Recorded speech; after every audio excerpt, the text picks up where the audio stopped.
Mhm. Pourquoi à un certain moment, justement, la communication se rompt dans le couple?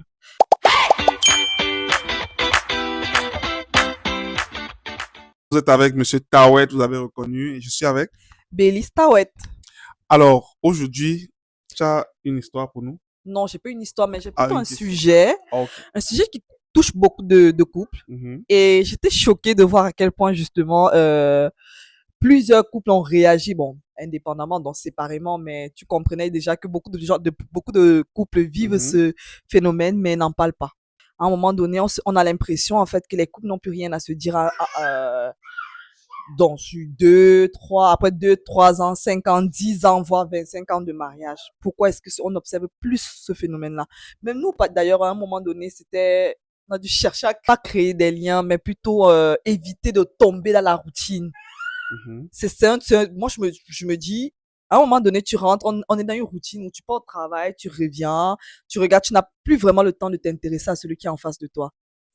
Pourquoi? Je pense que les gens prennent leur partenaire pour acquis, tout simplement. Parce que si tu ne prends pas ton partenaire pour acquis, tu vas comprendre que tu as besoin de trouver, de t'intéresser à lui. Tu as besoin de trouver des activités avec lui. Tu as besoin de lui raconter ta journée. Et ça, c'est souvent au début des relations parce que tu sais que la personne peut partir à tout moment. Donc, Oui, tu as à exactement. tout prix, tu veux seulement parler avec lui de tout et de rien. Mais après, quand tu trouves que la personne est déjà dans ta malle arrière, c'est bon, tu n'as plus rien à lui dire, tu n'as plus de sujet. Donc, c'est ça Parce qui est que c'est ça que compliqué. je comprends pas. Avant, par exemple, d'entrer dans le mariage, le partenaire ou la partenaire, elle fait tout pour montrer ses bons côtés. C'est ça. Elle se met en avant, elle se valorise, donc, tu vois, c'est genre, allô, chérie, oui, comment tu vas? Raccroche. Non, je peux pas raccrocher. Toi d'abord. Mais après, à un moment donné, c'est à peine s'ils se disent bonjour. C'est Mhm. choquant quand même. C'est choquant. Mais tu as Mais eu... j'ai eu quand même à avoir certaines interventions. Mhm. Et là, je vais partager avec toi parce que vraiment, on va pas partager tout. Sinon, il y a plusieurs personnes qui ont réagi par rapport à la question et tu Mhm. comprends que c'est vraiment très profond. Donc là, j'ai une amie, elle m'a répondu. En fait, cela arrive majoritairement quand chacun des deux partenaires a déjà pris l'autre pour acquis. Exactement. C'est un véritable tue l'amour. Mhm. On a la fâcheuse impression que dès que l'autre nous aime, c'est suffisant, on n'a plus d'efforts à faire. Ça nous appartient déjà, mais c'est très mal pensé de notre part. Alors que c'est cet entretien de l'amour-là, par la communication et le besoin de partager son ressenti avec l'autre qui attise les flammes de la relation. On doit prendre soin de notre couple comme s'il s'agissait d'un être vivant. Moi, je pense que ça, c'est la meilleure des réponses. Ouais, ça c'est la meilleure des réponses. C'est pour ça d'ailleurs que j'ai voulu partager cela avec toi. Ouais, ça c'est la meilleure des réponses parce qu'elle me fait comprendre que tu dois prendre soin de ton partenaire en tant que personne, Ouais, puis tu dois prendre soin de ton couple en tant que une personne à part entière. C'est deux choses différentes. ouais. Faut que les gens comprennent très bien.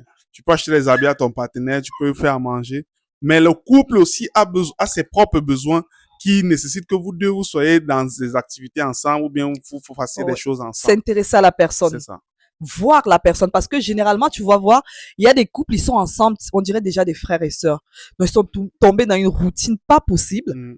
Ils n'ont pas d'activité, c'est Mhm. boulot, maison, boulot, maison. Bon, là, moi, je pense que vous allez tomber très rapidement dans zéro discours parce que vous n'aurez rien à vous dire. Mhm. Moi, je pense que c'est vraiment très, très important. S'il fallait donner mon avis dessus, de trouver l'intérêt chez l'autre. Parce que dès le départ, quand tu rencontres ton partenaire ou ta partenaire, tu as envie de découvrir qui elle est.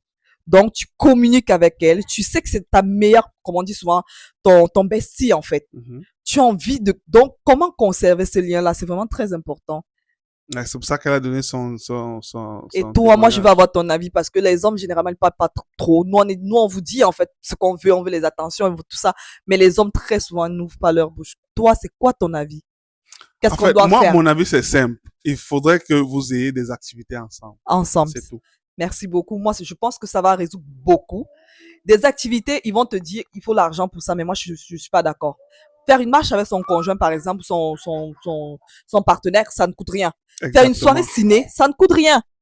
Causer intimement, ça ne coûte rien. Donc vraiment, c'est de créer des activités qui vont vraiment vous permettre d'être soudés, de créer des liens, de créer des moments particuliers ensemble.